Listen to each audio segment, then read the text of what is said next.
Hello YouTube, so this is part 2 of my previous video regarding the TSA. So, as I was saying, as for me personally, I haven't been able to resist sufficiently, and anger is not sufficient because, first of all, it's not fun to be angry all the time. It is a legitimate reaction, so, I don't mind being angry, but the fundamental issue with anger is that it, you run the risk, if you're simply angry, if you're not resisting sufficiently, you run the risk of becoming apathetic to some degree, or you're tempted. This strange paradox comes into effect where, like, I've been tempted in my thought process on a few occasions to just say, you know what, it's not a big deal, it's a brief pat down at the airport, and I should just stop worrying about it because I can't do anything about it, so I should stop worrying about it. It's not a big deal. There are more important issues to worry about in society, etc. And and then I chastise myself because that amounts to an erosion of my very humanness, and it amounts to an erosion of my natural reaction to fundamental injustice. As a human being who believes that human beings should be human beings, if that wasn't redundant enough, as an individual who believes that people should be treated with dignity, who believes that people shouldn't be violated, traumatized, abused, etc., to normalize it, and I guess that segues into the normalization. To normalize it or suppress it into my subconscious amounts to eroding my humanness, amounts to, allowing the TSA to not only A, get away with this violation and dehumanize people at the airport, so that's one level of dehumanization, but it says, I'm going to be content with it, and, well, in essence, I'm allowing myself to become conditioned. And the frustrating thing is, you inevitably allow yourself to become conditioned when they're progressively dehumanizing the population and setting up a police state. As I've mentioned on other occasions, right? You cannot simply, I was enraged. I've been enraged as I could be at the injustice that is the occupation of Iraq, the invasion and subsequent occupation of Iraq. Or to take it chronologically, Afghanistan. So even though I wasn't aware when the U.S. launched the occupation of Afghanistan, say that I had been aware at that time of injustice, etc., of societal and political ills. So I become enraged as I can be at the fact that the United States government is murdering countless people, countless innocent people for no good reason. And, there is no good reason to murder countless thousands of innocent people, obviously. But then, a few years later, in March of 2003, they had launched the occupation of Iraq. So, I become enraged as I can be at that. So now I'm equally enraged that 2 illegal wars are going on as I was that 1 illegal war is going on. So what ultimately happens as injustice escalates is, if you don't have any, if you've reached your threshold of rage or of depression or of just simply, indignant, of being indignant and opposed to the series of injustices that we see in our society, then you necessarily view the increasing injustice as in the same way that you previously viewed the more tame state of injustice, the more humane nature of society. So what happens is, I feel like I'm as enraged as I could possibly be at the fact that the TSA is molesting people. But what happens when they start anally probing people? What happens when they start raping people at the airport? I mean, I'm just going by what seem to be the trends here. If they're not resisted, that may well be the case. Then I necessarily become less enraged at the molestation because and so that's conditioning. That's people who are enraged at the TSA now may have been equally enraged when they instituted metal detectors in the 1970s or 1980s at airports. So what I'm trying to get at is we face this fundamental dilemma where we want to preserve our humanness on the one hand, we want to get through the day on the other hand, we want to not be conditioned on the other hand, which ties into the desire to maintain our humanness,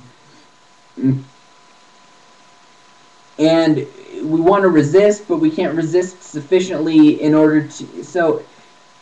So even if we're resisting in full, even if we're enraged, we still face the necessity of normalization and conditioning. So really, when something is so horrible, what ultimately happens is it's not a choice between normalization, resistance, suppression, and rage or depression. You ultimately integrate a combination. You ultimately, to some extent, to get through the day, normalize injustice. That is, pretend that injustice is just, to some extent, psychologically. To some extent, you suppress it. You don't think about it. You suppress it to the depths of your subconscious so that you can engage in your day-to-day activities. To some extent, some of us resist it. And it seems, and as is evident by the escalating nature of the police state, much of the resistance is, if not futile, grossly insufficiently effective, to say the very least. And then to some extent you end up becoming enraged about it. At least that's me personally. I mean, I think that I've struck a balance that is healthier, or at least more human, than simply saying it's completely okay for the TSA to molest you, or simply suppressing it to the complete depths of my subconscious and not thinking about it at all.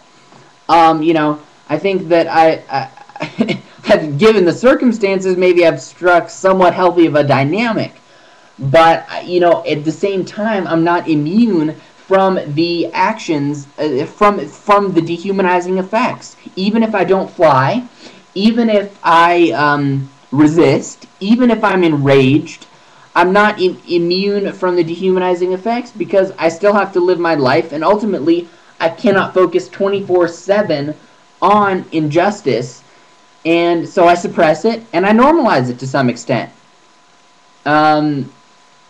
And the rage and even making these YouTube videos helps me maintain some perspective and my humanity, because by expressing my rage, it's simultaneously cathartic, and it's so by having this outlet for the rage, and I can I'm less inclined to find myself thinking, well, maybe it's not so bad. I'm less inclined to normalize, rationalize, and suppress it, because it affects me less deeply. Like, the dichotomy is that the more enraged you become about something, the more aware you are of injustice, sometimes the more likely you are to justify the actions of the powers that be, as ironic as that is, because you get to the point where you can't tolerate it. You look around, you see how insane our society is, and you say, I just want to forget all of it. I just want to pretend that we live in a good society. I just want to pretend that everything's normal. So you have this risk of running to the other side of the spectrum, or becoming completely apathetic. So I'm trying right now to let off some steam so that I don't end up having to suppress it, letting it out as opposed to taking it in as a means of diminishing my humanness. That's what I think we should do, and I should emphasize that resistance and rage run counter to suppression and normalization. They counter one another. The extent to which you normalize and suppress it, that means you're not going to be enraged at it and act as a normal human being would act about it, and it means the less inclined you are to resist. The more you resist and the more you're enraged, the less inclined you are to become so upset about it. At least you're doing something. At least you're doing something cathartic that will. Sorry, I'm not articulating this well. Let me just slow down for a moment. So I feel like by having this outlet of rage, I am allowing my humanness to remain intact, because if I just keep it inside, it gets overwhelming to the point, if I don't resist at all and I don't yell on YouTube at all, I end up internalizing it, and it gets boiled up inside to the point where it becomes overwhelming. And when the anger or dissatisfaction becomes overwhelming, it turns to normalization and apathy and suppression. Because, you know, by its very definition, when you're overwhelmed by something, you pretend that everything's okay to get by. That's normalization. Or you suppress it. You don't think about it because you can't tolerate thinking about it. So I advocate rage and resistance as an ability to diminish the extent to which you're conditioned. Because it diminishes, if you feel like you're doing something and you're letting off steam, that diminishes the extent to which normalization and suppression become necessary. By diminishing the extent to which you're overwhelmed, you diminish the extent to which you have to normalize and rationalize and suppress injustices that are occurring. So, as much as I have fundamental problems with the psychological profession, I felt that, you know, discussing psychology here as it pertains to our society with the abuser-abused dynamic was fitting. So, and of course, psychologists never want you to resist, and they never want you to deal with the external societal facets. They just want you to focus on very similar. This is a topic for another video, but psychologists are very similar to the TSA, to Homeland Security. They're not, you know, nearly as malicious. They typically have good intentions, but they're similar in that they fit into this doctrine of moderation, management, and control. They want you to be okay. The main focus of psychologists is, you know, help you feel okay with things, regardless of how awful they are. They want you to manage your emotions. So I'm saying, don't manage your emotions. Don't normalize the injustice of the TSA. And, you know, to the extent you can, even though it's inevitable that you will become conditioned and dehumanized by this society. Let's not pretend that just because we're awake, we're immune to the injustices of our society, because, you know, I described how the conditioning process works. You become enraged at something, but then something worse comes along, so there's only so angry, you know, you can only be so angry.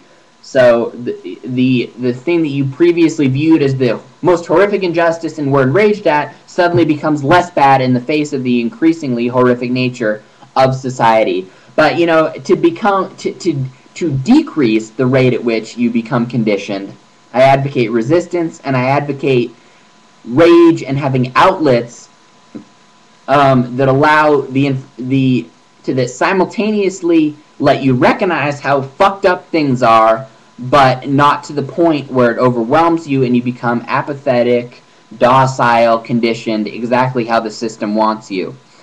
So I hope that made sense. You know, I didn't do any planning for this video, as I don't tend to, and, you know, this is a relatively complex topic, so I was not able to say things in a very concise fashion, but I hope this made sense to everyone. Feel free to ask questions in the comments if it did not.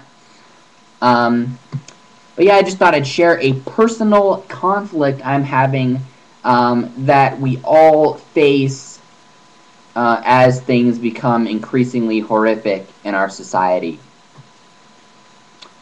I wanted to talk about the Texas resistance to the TSA that occurred recently. Let me just mention it briefly. I have a minute left. So, if you haven't heard, Alex Jones called 200 protesters to the Texas state capitol upon realizing that, or upon finding out that the TSA, the Texas legislature had voted unanimously. I believe the House voted unanimously, and then the Senate voted almost unanimously to make the TSA pat-downs illegal, to make it without probable cause. If the TSA engages in their enhanced pat-downs, their molestation, it would be illegal. And the federal government threatened to shut down air traffic in Texas, so they dropped the bill. It may return, it may not. Texas is resisting the TSA. This is good, obviously grossly insufficient, obviously at the very best will minimally undermine the escalating police state, because it's an agenda that the feds will not just stop if with a little resistance. Thanks for listening. I'll talk about that more later.